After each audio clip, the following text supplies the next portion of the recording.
The physics question we have in front of us allows us to practice vectors and components of vectors.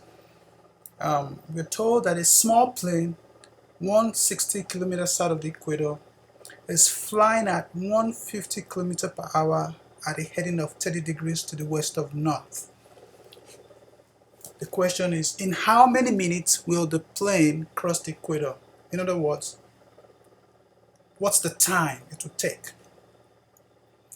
The first step is to realize here that we cannot divide that distance of 160 by 150 kilometers, or could we?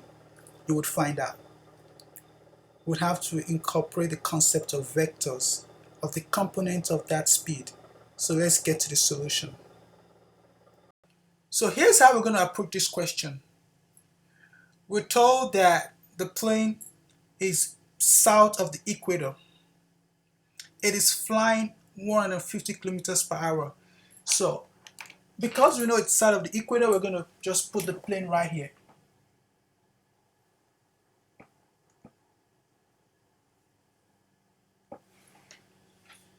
It says 30 degrees west of north. Well, we know that west of north, if this is north and this is west, so that means the direction is not even correct. Because, west of north means that starting from north, I take some angle off. Does that make sense? So that's what 30 degrees, this is what 30 degrees west of north would look like. 30 degrees west of north. So that's the first thing. I need to know what the direction looks like. So I'm going to redraw this plane going in this direction.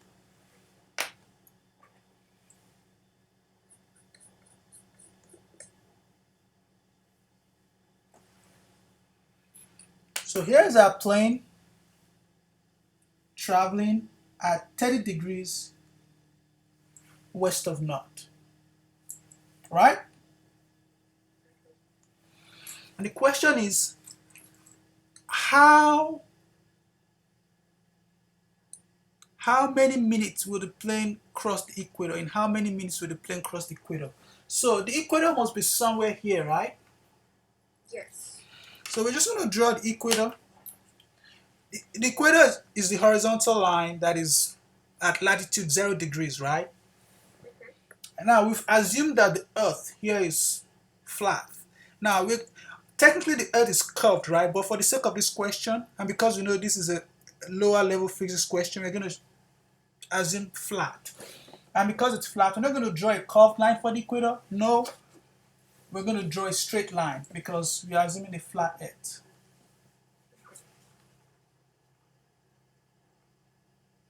And in order to just take too much space, I'm going to put the line right here. I'm going to call this the equator.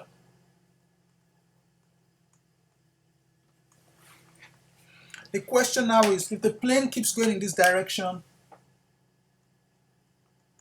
how long will it take to get here?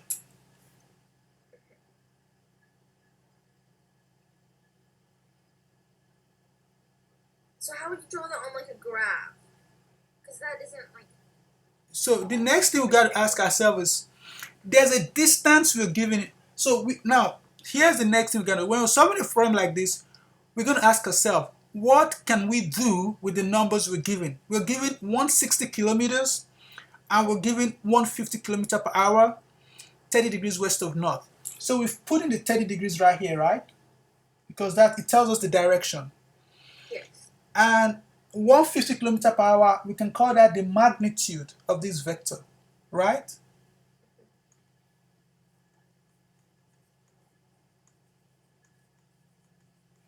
What are we going to do with the 160? Is that a distance? Is that a velocity? What is that? Let me look.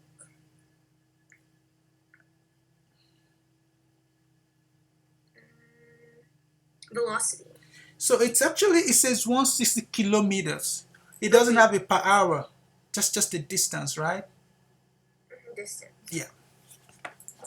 So that means that 160 corresponds to this right here. It's how far below the equator the plane was.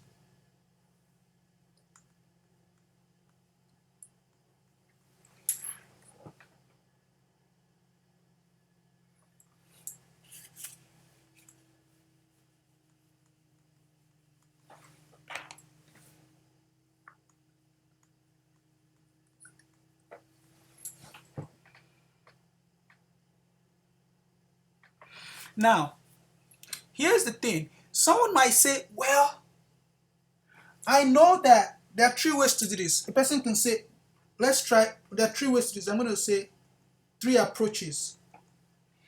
And the first approach, a person might say, well, I know that time is equal to distance over velocity, right? I'm going to call this approach 1.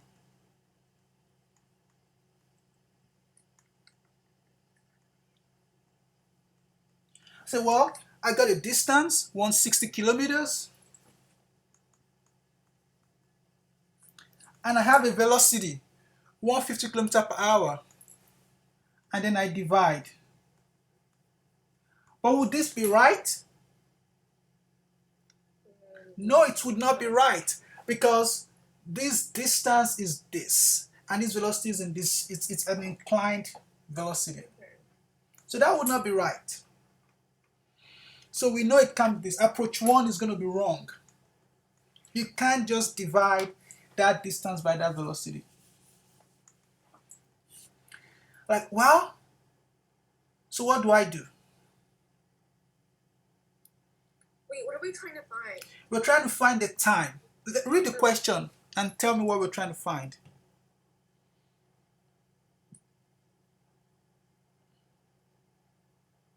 How many minutes will it take for it to cross the equator? And what does that mean? Time, right?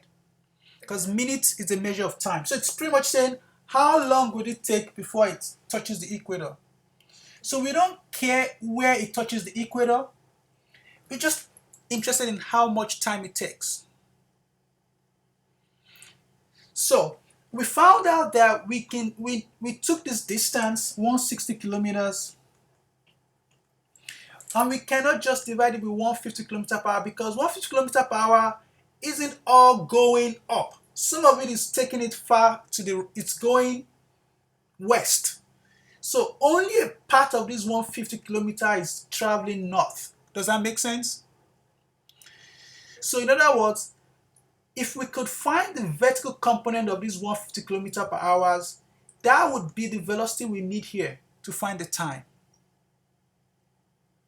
So I would say that what we need here is the y component of the velocity. Does that make sense?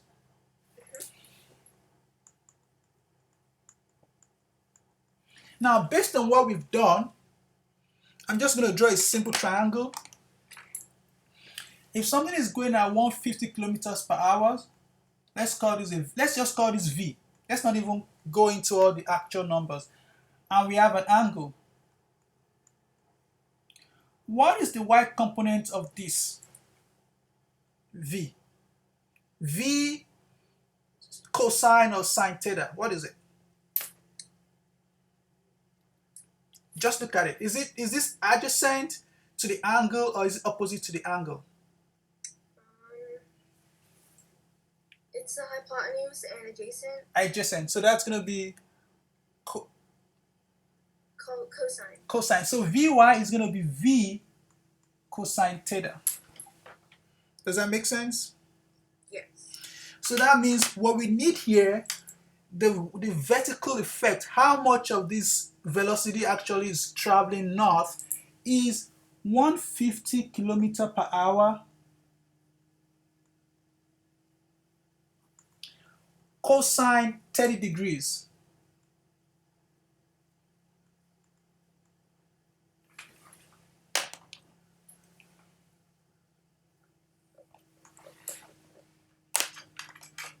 right? And at this point, you can do that in your calculator. You're going to get, first of all, you find out that 150 cosine 30 is going to be less than 150. It's going to be something. And then you can divide that by 160 into 160.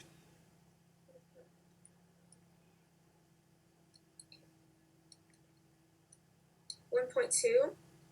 1.2. And what would you think the units would be? Let me see. Minutes? So look at what happened here. Like, what cancels out here? Hours? Hours. Why is it hours? Because the kilometers cancel out. Yeah, because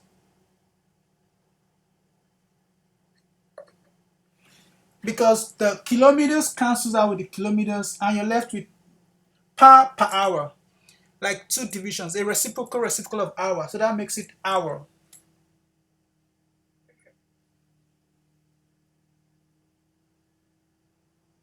So it wants it in minutes, so do I just multiply by 60? Exactly. So 73.9 minutes, so 74 minutes. Sounds good to me. Yeah. So we got 1.24 hours.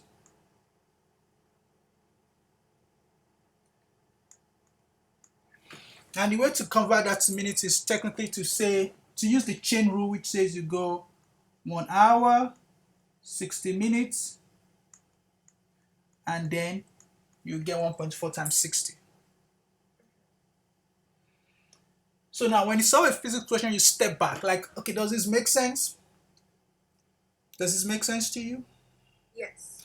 And we know it makes sense because remember that when we did 150 cosine 30, we got, what did we get for 150 cosine 30?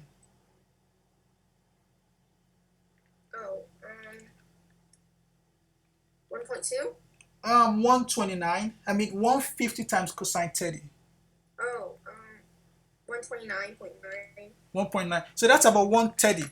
So that means that, okay, the plane has a speed of 150 kilometers per hour, but only a part of that, 130 approximately, is actually traveling north.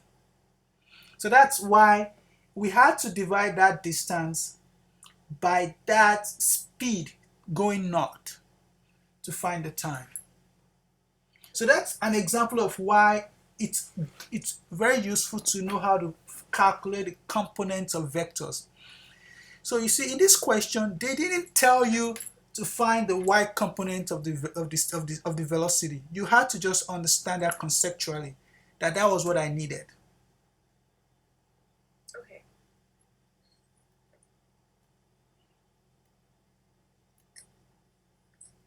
Okay, I got it. Yeah.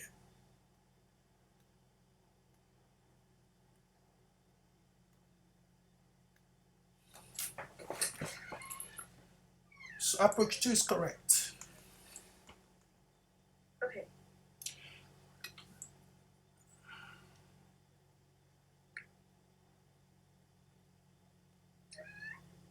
So, do you have any other question? No.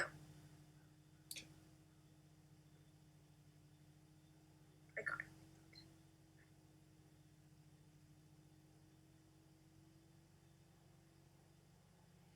Yeah. So physics, what I'm going to suggest,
So, Hayat, you're gonna find out Yes. that. How do you say your name, by the way?